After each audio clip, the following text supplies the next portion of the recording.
Here's your host, Giuseppe Grammatico, the Franchise Guide.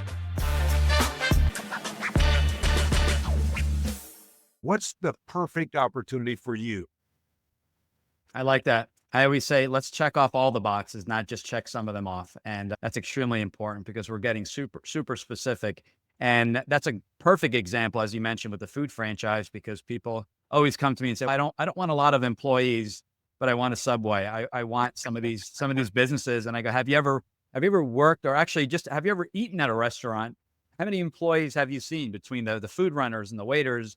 And I grew up in that space. We owned an Italian restaurant, and we just had dozens and dozens of employees, lots of turnover. Once you kind of lay it out that way, it really clears things up. And I think it's truly helpful and really makes them kind of take a step back to say, yeah, you know what? This is not what I actually want. Or if I want to be in food or certain restaurants, I'm always settling here. I'm constantly saying, I don't want lots of employees. I'll suck it up on this one. I'll settle. I also don't want to work nights and weekends, but I'm settling. Now we have a complete opposite of what that ideal model is. Yeah, you nailed it there. I couldn't agree more. Equally as important, who is not a good fit for a franchise? I get that question all the time, and I want to hear from you. What are your thoughts on the simplest process of figuring out if a franchise is a good fit or not for an individual? I think that a lot of people prefer certainty to uncertainty. And in an employment environment, it's a very certain environment. You can go to work when somebody else hires you. They tell you how much you're going to make. They tell you when to be there and what to do when you're there. And so you don't have to make a lot of those kind of decisions for yourself. An independent business owner is making those kind of decisions for themselves all day, every day. Right. And the beauty of the role, if you look at the positives, are just from the limited potential in terms of long-term earnings and lifestyle and lots of other things. But there's also, you're not only the CEO, you're the janitor and everything in between in a small business. And the buck stops here, and you might end up making a lot of money long-term, but you are the last person to get.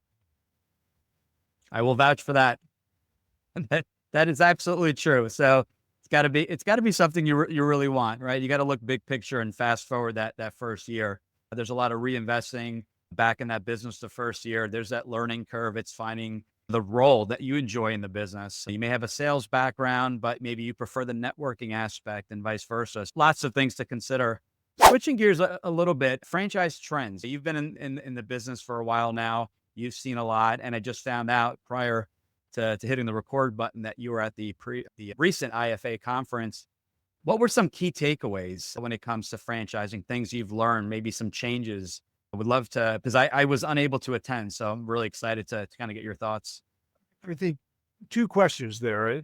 As far as the IFA is concerned, this is the trade group for all of franchising. Franchisors, franchisees, suppliers all attend this meeting. And there were over 4,000 people out in Las Vegas in one of those giant casinos. And it's so much fun when you've been around a long time, because there are a lot of friends I have in the franchise industry that I only see once a year at that convention. So I always try and get out there and see the folks.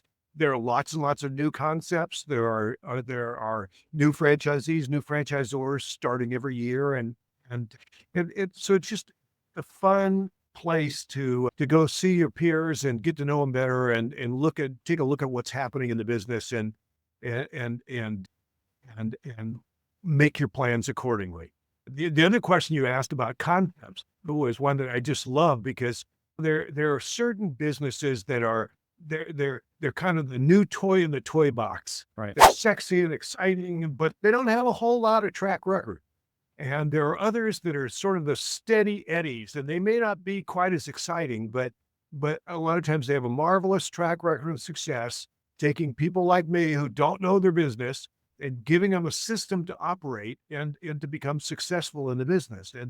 And even though it's fun sometimes to get involved and be a pioneer, a lot of the pioneers didn't make it all the way to Oregon.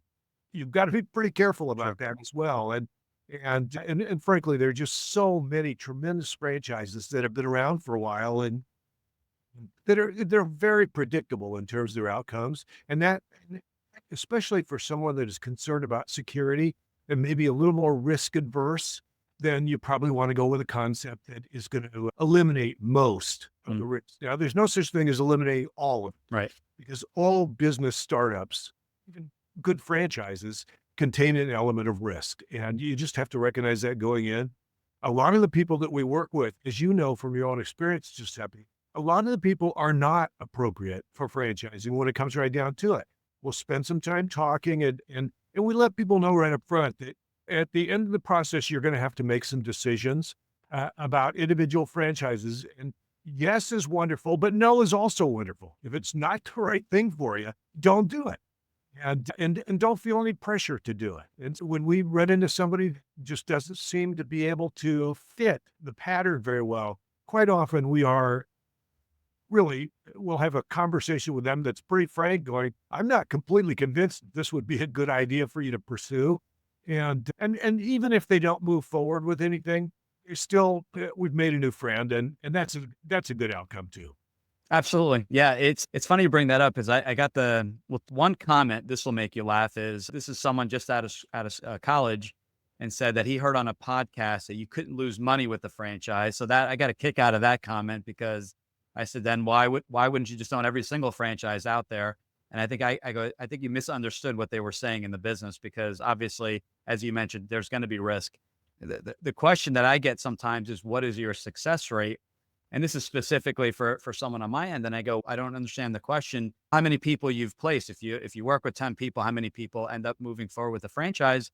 And I go, that number varies. I don't consider success that if I work with 10 people buy a franchise. I guarantee one thing: you're going to learn something from the process. You're going to learn something about yourself. You're definitely going to learn something about franchising, but our job is not to place and have every single person move forward with the franchise. In many cases, I have a list of people that I follow up with probably in 6 months, where the fit is there, but financially they have to work on some things like credit scores and getting some liquidity there. So the timing wasn't right. We really are able to help people, meet them where they're at. And then if the timing isn't right, we figure out if the timing is ever right, we follow up down the road. But I found that question interesting, because they were looking for, I guess, a percentage. And franchising, as I mentioned, is not the right fit for everyone. And I always jokingly say, if you're going to buy a burger franchise and go in with the expectation of changing the menu, franchise may not be the right fit for you. And although, and I'm sure the $5 footlong, the filet of fish sandwich at McDonald's were actual ideas from franchise owners, which is kind of cool. But at the same time, the expectation is not to change that entire system. What are you excited about in franchising, being in the business, kind of what's to come in the franchising space? I get a tremendous amount of satisfaction out of helping people find their piece of the American dream. That's what's driven franchise all along. And you mentioned a while ago about these success rates. We place about one franchisee for every 5 or 6 people that we work seriously with. And so most of the time, the answer is no, not right now, when they do it. But that doesn't mean never. It Right. just means, as you said, maybe they need to work on their finances or something. Maybe they just need to work one more time at a job, and 2 years from now get laid off again and go, I got enough of that nonsense. And that's okay. That's what drives our business, and it's so exciting when I see people getting into that, and the timing is right, and then the excitement as they go through their initial training, and the euphoria, and also the anxiety the first day you open Oh, for yeah. business. And at least in my case, I had probably a little more anxiety than I had euphoria, but that's okay. And then customers start coming in, you start doing business, and the next thing you know, you're off to the races. Well, it's a marvelous thing, absolutely marvelous experience to be involved in, and we get to do that every day. It's a great job. And yes, anxiety, happiness, excitement, they all feel the same. You start to sweat, the heart beats a lot faster. So I remember purchasing my first franchise, literally handing the check over, and franchisor says, "Do you have any questions?" And I asked him, how do I sell this business at some point? And looking back, probably not the best time to have asked that question. I think he was ready to give me back the deposit. So we kind of jokingly said, no, I'm kind of thinking 20 years down the road, if I ever wanted to sell, what is that process? It was just a question that not sure why, popped in my mind the day I'm investing in my first franchise, but yeah, it's really exciting and it's normal. This is part of the process. Yeah, we absolutely change lives and just absolutely love what we get to do every single day. Fun fact, we were talking earlier. So I had Jason Pfeiffer, who is the current editor-in-chief of Entrepreneur Magazine. We had him back on in December. We had him on in the beginning of December. It was before the top 500 list came out. So we got to chat and what it takes to get on the list and things like that. But you had mentioned you were with Entrepreneur Magazine at some point. Can you share your experience there? I was the franchise writer for Entrepreneur for about 10 years, back in the early part of this century, I think from 2000 until about 2012 or something right in that period. So if you go to entrepreneur.com and Google Jeff Elgin, you'll see a few hundred articles that I wrote at once or another. That nobody ever throws anything away on the internet. So they're archived in there someplace. But the owner in those days was a guy by the name of Pete Shea. Absolutely wonderful human being and great business partner. And we did a lot of work together and had a lot of fun. And Pete's now aged out of the business as I'm in the process of doing.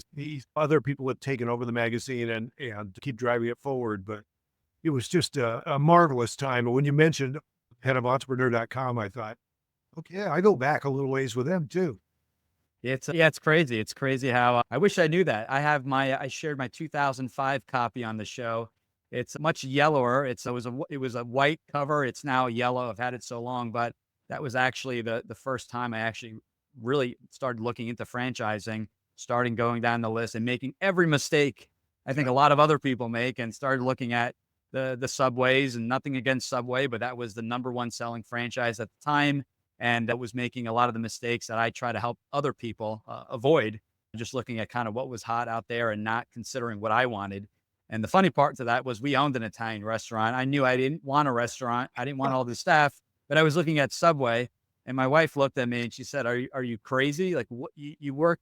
I mean, love the restaurant business. I definitely missed certain aspects of it. It just was the holidays and weekends that we had to work. So it's the little things. You get overly excited and you start to kind of forget what is truly important or what you're trying to do. And most people, when they think of franchising, I'm sure you'll agree with this, is they think fast food. They see the signs on the way home or on the way to work, and they just get super excited. They don't realize there are, I believe, last number, close to just say 4,000 franchises, and we'll just say in just about every single industry. So if you can think of a business, there's pretty much a franchise. Am I correct by saying that? Yes, and I'll tell you that biggest mistake that most people make, and it was true of me when I first became a franchisee, is they focus on the widget. Yes. On the product or service that the business is delivering to customers. And that's the last thing you should be looking at. What you need to be looking at is, what is the franchisee's role? And what am I going to be doing if I become a franchisee in this business? And because in a lot of franchise businesses, you're not the one delivering the product or the service. So what difference does it make what that product or service is? But on the other hand, if you say, I don't want to supervise a whole bunch of minimum wage employees that turn over all the time, it eliminates about 70% of all franchise businesses right there. If you say, I don't want to work any nights or weekends, perfectly reasonable request, that eliminates a whole lot of other ones. And that's what we really do with people. We ask questions that allow us to narrow down very rapidly. And he spent 8 years building a company called Great Clips, the haircutting place. And I'll tell you, there wasn't a single franchisee in that entire 8 years that woke up one morning thinking, gee, I got to get in the haircutting business. Yes. Wasn't that way at all. What would attract them was the lifestyle of the franchisees who had been in that business, say 3 years or longer. They were all multi-unit owners. They all had managers. They were supervising the managers. They weren't cutting hair. They weren't in the salons on a regular basis.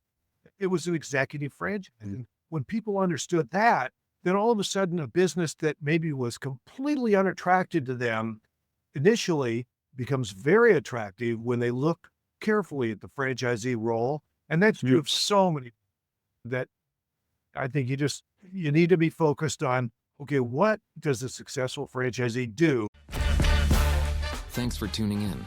If you want to learn how to make the transition from corporate to owning your franchise, join Giuseppe on the next episode. You can also follow on all social media platforms and achieve financial and time freedom today.